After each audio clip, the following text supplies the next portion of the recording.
right. Where do I begin? Okay, so I'll take you guys, or I'll take you back to the beginning of where that all started. Basically, I was originally working for a company, and I had been there for 10 years. It was a good role, but I felt like there was a lot of things that made me feel like it was time for a change. And but I was always procrastinating to kind of physically look for a role or look for a new job because where I was comfortable where I was, and to leave a good company and go into the unknown, it was, it's a big step and a little challenging. But I just remember there was something, and I don't remember exactly what it was at work, but there was something at work one day that I was like, okay, you know what, I've had enough, I'm done. So I was coming back to the office from lunch, and I went to Subway, I remember that, and I was walking back, all determined, as soon as I get to my desk, I'm gonna go look online. So I opened up the job site, and I saw this posting, and when I saw the posting and I read it, and I couldn't believe it. Was like, at that point I was like, wow, this job was like created for me. This is exactly what I'm looking for. And I texted Temmie, and I sent him the job link, and he's like, wow, babe, that job is like for you. So I was like, yes, that's mine. That's, God wanted me to have this job. So I applied, and it's a long, grueling process to apply. Like, for the government positions, they're like, you need a lot of patience. So, I filled out this long application with questions on why, I would fit the role and all of this good stuff, and sent it confident. Like, yes, this is mine. God wanted me to see it. It's my role. And then, there's that waiting period, so, you have to wait. I passed that first kind of screening, but it said, like, you'll be contacted further if they want you, basically.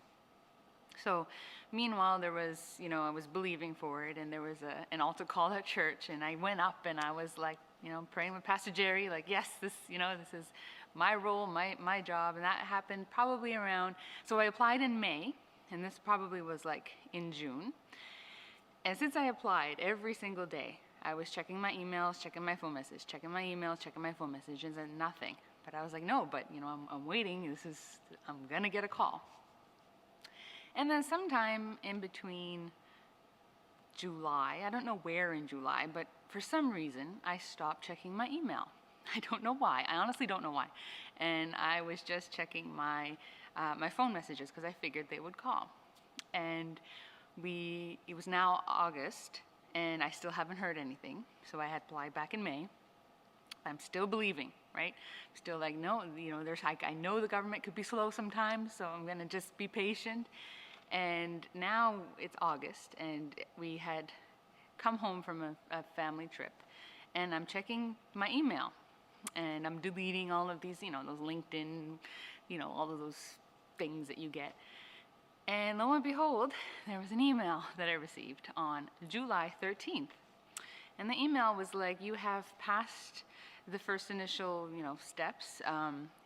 If you're still interested, reply this email by July 15th because you'll be going for an assessment and a test on July 19th. If we do not hear from you, we will assume that you no longer are interested. So I'm sitting, there, seeing this email, and I'm like, oh, what am I gonna do? And I looked at Temmie, and I was like, babe, they sent me an email.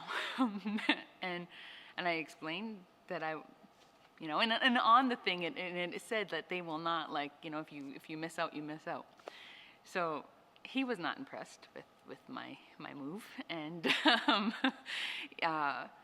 so I couldn't bear it. I went upstairs, brought my email with me, my phone with the email, and I just sat on a bed, and I was like, God, like, this job was mine, or it is mine, and I've messed up, and I don't know what you're gonna do, but I know this job is mine, so I'm just gonna leave it in your hands.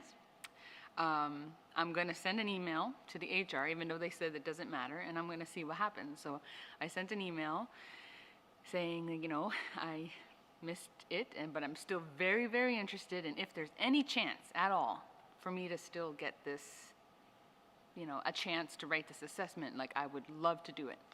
And then I waited, and I waited about a week, and there was no response. So I was like, okay, I'm going to follow up. And so I followed up. And then the day after I followed up, I noticed that the posting was updated, and it said canceled. So I was like, canceled? What does that mean? And then I emailed again. I'm like, I saw that this is canceled. Does that mean that it's like, no, there was nobody that fit it? Or, are you going to be posting again? Like, what's the deal? And again, no answer. So a week after, and now we're in September. So we're beginning of September. And I get this notification, or I was checking the thing, and that same exact job posting reappeared, brand new, fresh. So I'm like, oh, it's back.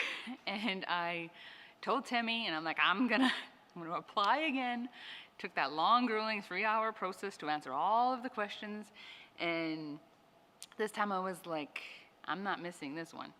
And this is, God did something for me to be able to be here and to do this again. So I reapplied, and this time I checked my email, not once, not twice, but maybe 100 times a day. Literally every 20 minutes I was checking, and my phone messages. And it took 9 weeks from that time, and I counted the weeks, so 9 weeks to finally get that, you've been selected, blah, blah, blah. Next thing is the assessment. So did the assessment, did good, got through to the interview phase. And then the interview phase, they needed a 15-minute presentation style interview and questions and all that. Did really well there, met the new director who was hiring. We had a good connection from the beginning. And then I was thrown this shocker, so now we need to make sure that you can pass your bilingual French testing. So I was like, oh, yeah, I'm somewhat bilingual. I know how to speak French, Chiac French, so I could do it, not knowing that Chiac French is a different world than government French, right? So I'm like, okay, let's bring on the exam. So the first one was there was 2 exams in one day, a comprehension, so reading type of exam, and then the second one was a written exam. So I did the 2 of them in that day, and I got my results back. And the comprehension, I made a level like a C, which is I needed to be a B, and a C is higher than a B, so C is good. And then I got my written results back, and I got an X. And an X is basically so bad that you can't even, it's not even marked. It's like you are really not French. So I'm looking at these 2 results, and I'm like, oh God, what are you going to do now? Because and the government's really strict on your bilingual, like you need to be in your level. So I'm like, what is this going to, what's going to happen here? Because I'm still believing this is my job. And then my director's like, well, it doesn't make sense that you would pass so high on the comprehension and make so low on the written. So we're going to ask to do a retest, which they'd never, ever, ever do, but they're going to do it because it just didn't make any sense. So I'm like, oh, thank you, Jesus. And did the retest for the written, and then so this time it was a written and the oral. So I did the written, did the oral. I got my oral test pretty much the next day, and I made a B, so it was, we're like, 1 left, I could do it. I know I got the written. I waited a few more weeks, and then my director called, and she's like, I got your results back, and you made an A. You were 1 point away from making a B, which is where I needed to be. And she's like, and because of this, I cannot offer you the position. So that was like a low blow. I was like, what? And I didn't know what to do at this point because I was expecting. I was like, I was so sure I was going to make the B. And I was just like heartbroken at that point. So it was rough. And I didn't want to talk to nobody. I was like, no, I'm done. And then I turned to Timmy and I was like, babe, I'm done. Like, I am done. I'm done calling every day. I'm done. Just done. Like, I'm going to focus on my job right now, and I'm going to let God do whatever he needs to do. If this is my job, then he needs to take this battle because I'm not taking this battle no more. Like I can't. So my director, the director, when we were talking, she was like, if you really want this job, I'll see what I could do, but I can't make any promises. So I'm like, okay, well, whatever. So I think it was about 6 weeks, and this was in February now. We're in February, so we're almost a year into this whole process.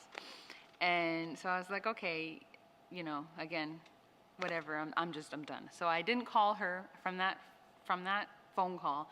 I didn't reach out to her. I didn't call her. I didn't do nothing. I was being a little mopey and, feeling a little defeated, but still believing. I never once said that the job wasn't mine. I was just done fighting for it and letting God handle the battle. So every day to work, I was really, this is when I went hardcore.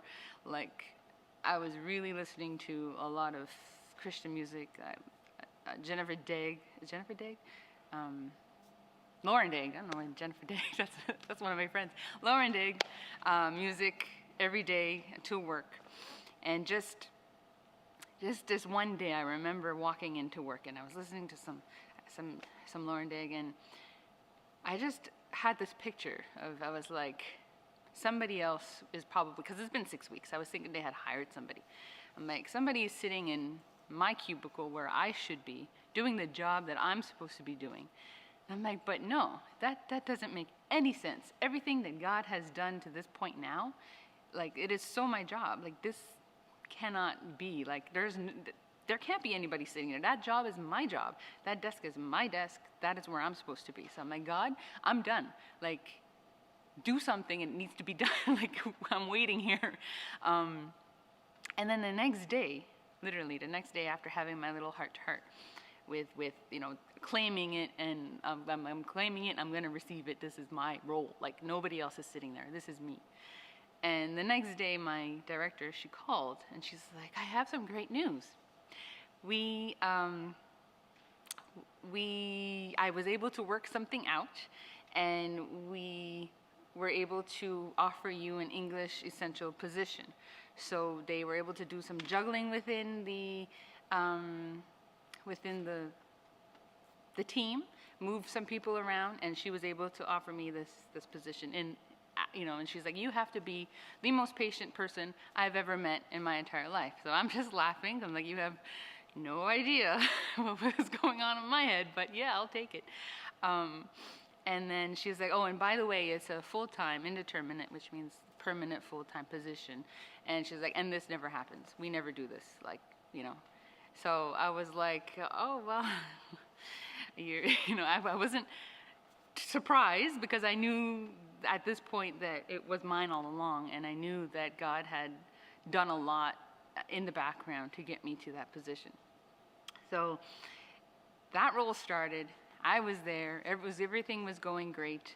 I was really into it, and I was there for about a little over, just around a year. And my director, there was a lot going on top with her, and then she was starting to reveal some stuff to me about how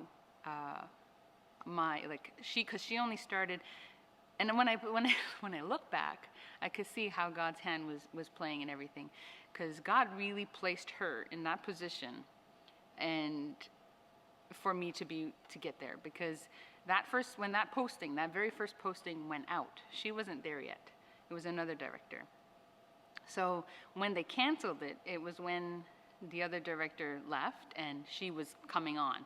So they canceled it, and she wanted to start from scratch. So she started from scratch, came on, and then had to fight for me when that French test, they were really, the regional directors, they were really against me because I didn't meet those criteria. But she literally told them, I need a position filled.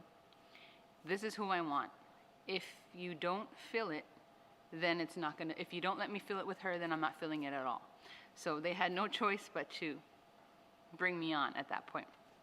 So after the year, she now decided that she wanted to move on elsewhere. So she was looking for some roles, some other roles. And there was a lot going on the surface that I wasn't really aware of, right? So I wasn't looking. I thought where I was going to be where I was going to be. And she was in between juggling two positions. So she was like, she went to both and she decided on this other one. But this one that she really liked also, they had asked her, do you know anybody who would fit this role and that would do a great job? And she had suggested my name to them. So she asked me if I could send them my resume, and I was like, I'm not really looking for another job, but sure, I guess it doesn't hurt, So again, I passed them my resume. And it was like literally the next day, and the director was like, can you come in to the office and we can discuss? So I was like, okay. So the first thing I told her when I went in there was like, I'm not looking for a job. What I'm doing right now, I'm really, really happy doing, and it's what I enjoy. But I wouldn't put down an offer if it was really a really good one. So we had the discussion, and she was just laying out how my role would be influencing the relationship between my department and my First Nations communities, and me being First Nations and being able to help that relationship. It was a really big, it's a really high level role that will kind of get me into the weeds of being in the government, and a lot of opportunities to move and to grow. So it was basically so good I couldn't say no. And so I was like, okay, let's do this. Like at first it was going to be just an assignment. I would come over for 18 months and then go back to my other role. But then there was some roadblocks that popped up, and where I was didn't want me to leave. So they were like, we're not supporting your move. So that was kind of like listen, I know I'm not going to do any fighting. If God wants me to be there, I'm going to go there. So at the same time, there was also a director role going on where I was, and I had applied for an acting director position, and at the same time, I had given them my, so I was kind of like, oh, which one do I take? And I just remember I had to make the decision, because now the acting director role, they said, yes, we'll give it to you 3 months, for acting, but I knew that this one was coming. This is where I am now. So I had to make this decision, like, which one do I pick? And they were both great. They both had great pays. They were both great opportunities. So I was like, oh my gosh, I don't know what to do. So I just remember it was down to the drawing board. I had received both, and I had to pick. So I just like, God, I don't know what to do. Like, which one do you want me to do? Like, I just remember praying so hard that morning, and just give me the answer, Lord. Like, I don't know where you want me to be, and I just want to make sure that I'm following where you want me to go. And talked with Timmy, and we decided that if the DFO one met my offer, then that's where I would go. So sure enough, they did. So I was like, okay, that's where I'm going to go. So I had to respectfully reject the other one. But that's when things got sticky, because that's when they were mad that I was leaving, and they didn't want to support me leaving. And so I had to tell these guys, if you really, really want me, then you're going to have to make me permanent, because they're not going to let me leave. So she said, okay, we'll work on that. And then lo and behold, I told her, I'm going to take this acting role until, but I'll let them know that you guys are going to deploy me or make me permanent. And then when you do, I will leave. So I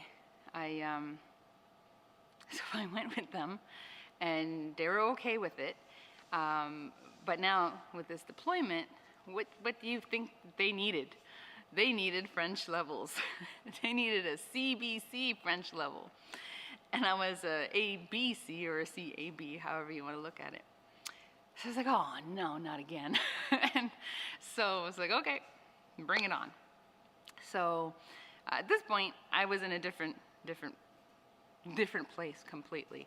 I just had to do the written, and if I had passed the written, then the job would be mine, basically. So I did the written, and I did not pass it again. I failed this time by 4 points. Now it's like I did worse.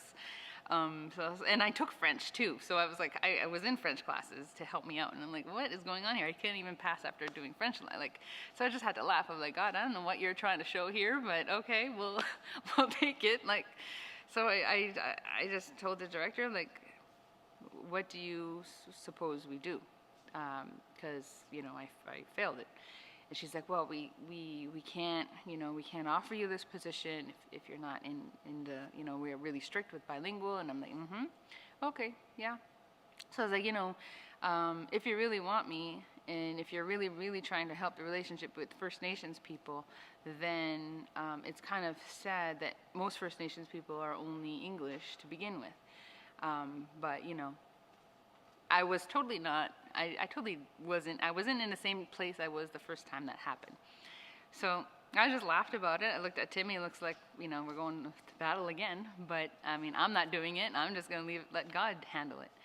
And sure enough, they were able to find a position that was essential English from another department, not another department, but another office that was in Nova Scotia, and then pretend like I don't know what they did, but they did something so that I could be moved into that position as a permanent full-time employee without having my French levels. But they also offered me that they would put me through French to help me get my French levels. And once I get my French levels, then I'll be able to move up the ladder. Like they'll move up my not my band, but to the next level, basically. So I was like, you're willing, are you really willing to do that? And they were cool with it. So then, not too long after that, then I had moved over to where I am now, and I just totally see God's hand from the beginning process to the where I am now, and how my faith had grown from that first experience of just really focusing and believing and seeing that no matter how I messed up, because I messed up by not checking my emails and by failing my French and all of that, how I was able to just keep focusing and just know that this is not my battle. Like, if God, I'm believing in God and I want God to lead me, and this is where He wants me to go, He's going to make it happen somehow. And in the background, He is moving pieces that you don't even know are moving until later on. Because when I look back and see all of the things that had to be put into place before I was able to be where I am, so it just really increased my faith and increased my, and now when any little thing pops up, we don't even worry about it anymore. We just say, okay, whatever, we'll just let God deal with it, and we'll believe for this, and we know that God, if that's not His plan, and He has a better plan coming up, and sometimes things take a little time, but you'll get there, and then when I started this role, it's been nothing but praise. Like, I've been getting nothing but praising and praises and taps on the back for stuff that I don't even really understand why. Like, no, this is not the greatest. It's just a spreadsheet. It's not the greatest thing in the world. Like, why am I getting so much props for this thing? Like, but it's great. It's awesome, and God has done wonderful things in our lives, and that's just one of the things. But that's probably the biggest thing that He's done. Not the biggest thing that He's done for me, but is one of the biggest learning opportunities that I've had, and something that really grew my faith.